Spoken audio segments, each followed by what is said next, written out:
दोस्तों, तो स्वागत है आप सभी का एक बार फिर से आपके अपने यूट्यूब चैनल जिसका नाम है यूपीएससी हिंदी मीडियम। आप लोगों को पता ही होगा कि अभी कुछ दिनों पहले जो तो पाकिस्तान के एक शिया मस्जिद में एक आतंकवादी जो था हमला हुआ था।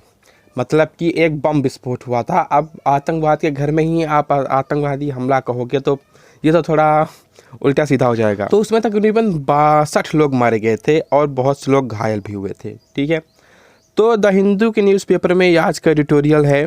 ठीक है, इसमें कुछ ज़्यादा खास तो नहीं है, लेकिन इसमें सिर्फ पाकिस्तान और आतंकवाद के रिलेटेड और इंडिया इट्स नेबरहुड ये जो है तो सिलेबस है ना हमारी यूपीएससी में, तो इसके हिसाब से मैं इसको थोड़ा सा डिस्कस कर देता हूँ। क्योंकि अब जैसे तालिबान का जो है तो अफ़गानिस्तान में जो है तो कब्जा हो गया है, तो इसका रिलेटेड जो है तो हमारा मतलब यूपीएससी पूछ सकता है। ठीक है, तो जैसे कि पेशावर में एक शिया मस्जिद पर हमला होने के बाद जो तो उसमें 62 लोग मारे गए हैं। ठीक है, और साथ ही साथ इसमें यह भी लिखा है कि अफ़गानिस्तान में जब से तालिबान आया है तब से वहाँ भी जो है तो ये मार काट बम ब्लास्टिंग जो है तो चलती रही है।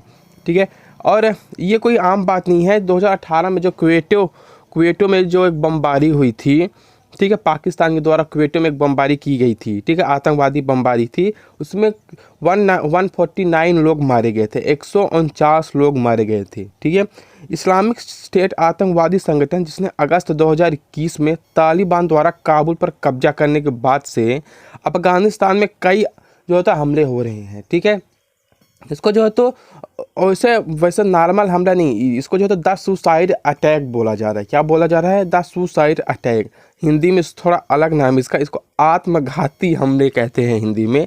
तो आप लोग इसे जो है तो ध्यान में रखिएगा, क्योंकि यूपीएससी के पेपर में ऐसे ही अजीबोगरीब हिंदी के शब्द जो है दिए रहते हैं, जैसे कि आत्मघाती हमला क्या है, हाल ही में किए गए आत्मघाती हमलों के बारे में आपकी क्या राय है, आप इसे किस तरह से वर्णन करेंगे। ठीक है, तो आप लोग इसको थोड़ा सा ध्यान में रखिएगा। तो ये आतंकवादी हमला जो है तो हुआ है शिया मस्जिद में। ठीक है, आप लोगों को पता ही होगा कि शिया और सुन्नी मुसलमानों में ये दो जातियां हैं। ठीक है, जैसे हिंदू में ब्राह्मण है, क्षत्रिय है और बहुत सी हैं, लेकिन इसमें जो शिया और सुन्नी, तो शिया थोड़ा माइनॉरिटी है, मतलब शिया अल्पसंख्यक है, और सुन्नी थोड़ा जो है तो अब मेजॉरिटी है, अल्पसंख्यक मतलब बहुसंख्यकी है सुन्नी। और सुन्नी का जो है तो थोड़ा नियम कानून, उसका धर्म का मानने का तरीका जो है तो शिया से बिल्कुल अलग है। वो थोड़ा कट्टर मुस्लिम है सुन्नी। तो वो क्या करते हैं कि वो शिया वालों को थोड़ा हीन समझते हैं कि ये जो है तो उनके धर्म के लिए धब्बा है, ये कुछ नहीं है, इनको हटाओ यहाँ से, ये धर्म के लिए जो है तो एक धब्बा है।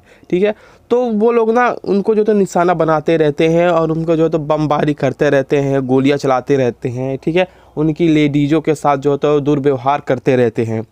और इसी तरह जो तो अफ़गानिस्तान में एक और मामला जो है देखने को आया था कि ये जो IAS खुरासान ने जो तो शिया और सिख, ये दोनों अफ़गानिस्तान में माइनॉरिटी हैं, उनको जो तो पूरा का पूरा निशाना बनाया है। ठीक है, और उनको जो तो जब टाइम पर जो तो उनको डोज देता रहता है, मतलब कि उन पर गोलियां चलवाता रहता है। वे सुन्नी कट्टरपंथियों के बीच अपनी जानलेवा विचारधारा का समर्थन करने के लिए सांप्रदायिक हमलों का इस्तेमाल करते हैं। मतलब कि वो लोग जो है तो अपने आप को ज़्यादा पावरफुल और अल्लाह के ज़्यादा मतलब कि करीब अपने आप को समझते हैं। ठीक है, कि वो समझते हैं कि हम ही अल्लाह के सबसे बड़े वो हैं, पुजारी हैं, हम ही अल्लाह के सबसे बड़े भक्त हैं। और ये लोग जो है ना सिर्फ एक दास हैं। ठीक है, दास किसको समझते हैं? ये सुन्नी लोग शिया लोगों को समझते हैं। तो यूपीएससी में अगर आपको ज़्यादा से ज़्यादा नंबर स्कोर करना है तो आपको ज़्यादा से ज़्यादा एग्जाम्पल्स लिखने होंगे। ठीक है, जैसे कि अभी हमने वो बता दिया पेशावर का शिया मस्जिद जिसमें हमला हुआ शियाओं के खिलाफ। अफ़गानिस्तान में IAS खुरासान हो गया जो तो सिख और शिया वालों को जो तो माइनॉरिटी समझ के निशाना बना रहा है। एक दो और एग्जाम्पल आप लिख लोगे ना तो आपको समझेगा कि हाँ ये बंदा जो है तो करंट न्यूज़ से हमेशा जो है तो जुड़ा रहता है। तो एक दो और मैं बता देता हूँ, जैसे कि इसमें लिखा हुआ है कि इराक और सीरिया में भी जो है तो शियाओं के खिलाफ हमला हुआ है। ठीक है, और इन्हें जो है तो अस्वीकृतवादी कहते हैं, मतलब शियाओं को अस्वीकृतवादी, मतलब कि ये इनको मतलब अनएक्सेप्टेबल है। ये शिया जो होता अनएक्सेप्टेबल है, मतलब इन्हें स्वीकार नहीं किया जा सकता, ये जो होता नीच वर्ग के हैं। ठीक है, जैसे हम हिंदू में भी बहुत सारे नीच वर्ग के होते हैं ना, तो मुसलमानों में भी वो लोग जो होते सुन्नी लोग शियाओं को नीच वर्ग के समझते हैं। और साथ ही साथ जो है तो मतलब कि वो नंगरहार में भी एक जो तो ऐसे ही थोड़ा सा विस्फोट हुआ था जिसमें कुछ लोग मारे गए थे, वो तालिबान के चलते हुआ था, तालिबान ने उस हमले को कराया था। तो जैसे कि कोई इनका जो है तो ग्रुप होगा, मतलब कि एक लोग तो थोड़ी ना, मतलब कि अब देखिए सिया लोग जो है तो पाकिस्तान में 20% की जो है तो इनकी आबादी है। तो क्या मतलब कोई भी एक आदमी आएगा सुन्नी वाला और इनको जो है तो मार के चला जाएगा? नहीं, मतलब इनका पूरा का पूरा एक ग्रुप होता है, गिरोह होता है।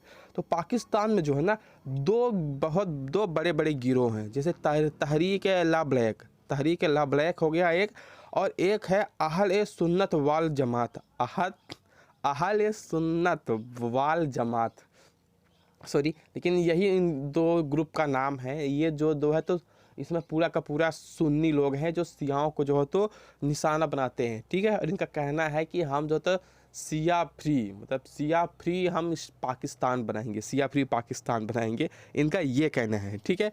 जुलाई 2020 में पंजाब विधानसभा में एक विधेयक, ठीक है, पारित किया। तो वो कौन सा विधेयक था? तहफ़्फ़ुज़ ए बुनियाद ए इस्लाम, तहफ़्फ़ुज़ ए बुनियाद ए इस्लाम पारित किया, जिसने इस्लाम की केवल सुन्नी व्याख्या का समर्थन किया, ठीक है। ये जो है तो एक गलत बात है, ठीक है। मतलब कि अब भाई आप संविधान में भी इस तरह का जो तो भेदभाव होने लगेगा तो ये तो भाई आदमी कहाँ जाएगा फिर, ठीक है। संविधान से तो सभी नीचे ही हैं, अब संविधान में भी ऐसा होने लगेगा कि सुन्नी के लिए एक अलग कानून, सियाओं के लिए दूसरा कानून, तो ये जो है अनएक्सेप्टेबल है। जी हाँ, ये एक अनएक्सेप्टेबल है। देन मतलब कि अब इसके बारे में सिर्फ सपोज दैट आप बहुत सारे वेब सीरीज़ फिल्में देख चुके होंगे, तो दो की लड़ाई में कोई तीसरा आता है तो एक बम फोड़ के चला जाता है और वो दोनों समझते हैं कि ये मारा होगा या ये मारा होगा। तो ऐसे भी इसमें भी होता होगा कि सिया के मस्जिद में कोई दूसरा जाके बम फोड़ दिया, वो सिया सोचता होगा सुन्नी ने फोड़ा, तो इन दोनों के बीच लड़ाई हो गई और दोनों के बीच मारकाट हो गया। अब ऑलरेडी सिया कम है तो इनका नुकसान जो है तो थोड़ा ज़्यादा होता है। तो इसी तरह जो है तो मतलब इनके पीछे कोई ना कोई एक वो है, मेन कारण है, ठीक है। मतलब कोई मेन एक लीडर है जो सेम थिंग, मतलब सेम बात जो है तो इधर, मतलब सीरिया और इराक में भी सेम सिचुएशन चाहता था, सेम बात चाहता था, ठीक है। और वही चीज़ जो है तो अब पाकिस्तान और अफगानिस्तान में भी चाहता है। अब वो कौन है? वो एक हाइड मैन है, मतलब कि वो छुपा हुआ है, अब उससे अभी पर्दा नहीं उठा है ना। अभी पर्दे में रहने दो, पर्दा ना उठाओ, पर्दा छूट गया तो रोशन खुल जाएगा, ठीक है। तो अभी उस पर जो तो पर्दा डाला हुआ कि आखिर वो कौन इंसान है जो पूरी दुनिया में अशांति चाहता है। किसी ने खूब कहा था कि जब तक भारत एक अखंड राज्य, अखंड देश नहीं बन जाएगा, मतलब भारत में क्या क्या था, पाकिस्तान, अफगानिस्तान, इधर म्यांमार, ठीक है। तो ये जब तक पूरे मतलब बांग्लादेश, ये जब तक पूरा भारत में नहीं आ जाएगा तब तक एशिया में शांति नहीं फैलेगी। जी हाँ दोस्तों, तो ये एक मेरा मानना है। बाकी यहाँ मैं किसी का कुछ समर्थन नहीं कर रहा, मैं तो बस एक आर्टिकल को पढ़ रहा हूँ और आप लोगों को बता रहा हूँ। अब आर्टिकल में ये भी मेंशन है कि जैसे ही अफ़गानिस्तान में तालिबान का शासन हुआ, ठीक है, काबुल में तालिबान का शासन हुआ, तो पाकिस्तान ने, ठीक है, पाकिस्तान गवर्नमेंट ने उनका समर्थन किया, खुलकर समर्थन किया। लेकिन ऐसा ये हुआ कि जो वो टीटी है, मतलब तहरीक तालिबान, उसने जो है तो तहरीक तालिबान पाकिस्तान का समर्थन किया कि हाँ हाँ भाई लड़ो। अब वो तहरीक तालिबान पाकिस्तान, ये पाकिस्तान में रहता है और तहरीक तालिबान जो है तो अफ़गानिस्तान में रहता है। एक तालिबान अफ़गानिस्तान में रहता है और एक तालिबान का ग्रुप जो है तो पाकिस्तान में रहता है। ये पाकिस्तान वाला पाकिस्तान की गवर्नमेंट से लड़ता है, ठीक है। तो पाकिस्तान सरकार ने अफ़गानिस्तान वाले तालिबान की प्रशंसा की, मतलब उनकी तारीफ़ की, और वो साला जो है तो पाकिस्तान के तालिबान को जो है तो प्रशंसा कर रहा है। अब ये वाला जो है तो और ज़्यादा मोटिवेट हो रहा है, इसको जो तो हथियार मिलेंगे, वेपन्स मिलेंगे। अब ये पागला जो है तो पाकिस्तान की सेना से लड़ रहा है। तो इसमें चिंता किसकी है? इसमें चिंता है पाकिस्तान गवर्नमेंट की। अब उसकी जो है तो दिन बहुत दिन नहीं है, क्योंकि अब जो है तो उधार जो है तो वो खुद गुंडे पाला है, तो वो गुंडे खुद उसके मतलब उसके विरोध में लड़ रहे हैं। अब देखना ये है कि कब तक में जो है तो पाकिस्तान में भी टीटीपी, मतलब तहरीक तालिबान पाकिस्तान का कब्जा हो जाता है। तो ये रहा एक छोटा सा आर्टिकल, और इसमें जो तो मेन चीज़ यही लिखा गया है कि हाँ, मतलब कि अब आतंकवाद और करंट सिचुएशन, मतलब देशों की करंट सिचुएशन में क्या असर पड़ सकता है, क्या असर नहीं, क्योंकि अब धीरे धीरे अब जो है तो आतंकवाद जो है तो अब अपने पैर फिर से पसार रहा है। ठीक है, तो इसी के बारे में एक छोटा सा आर्टिकल है, आप लोग इससे जो है अच्छे से समझिएगा एकदम क्या कहना चाहता है, और ज़रूर अपने विचार इसमें रखने की कोशिश कीजिए। अगर आप अपने विचार इसमें रखने की कोशिश करेंगे ना, तो आपके लिए मेंस का आंसर राइटिंग लिखना कोई बहुत बड़ी बात नहीं है, क्योंकि उसमें आपको सिर्फ अपने विचार ही तो उसमें डालने हैं as a DM, as a SDM. ठीक है, आपको जो है तो अपने विचार, अपने भावनाओं को उसमें रखना है। ठीक है, आपको सोचना है कि आपको क्या करना है। तो ये वीडियो यहीं तक था। If you like this video please like my video and subscribe my channel. So जय हिंद, जय भारत।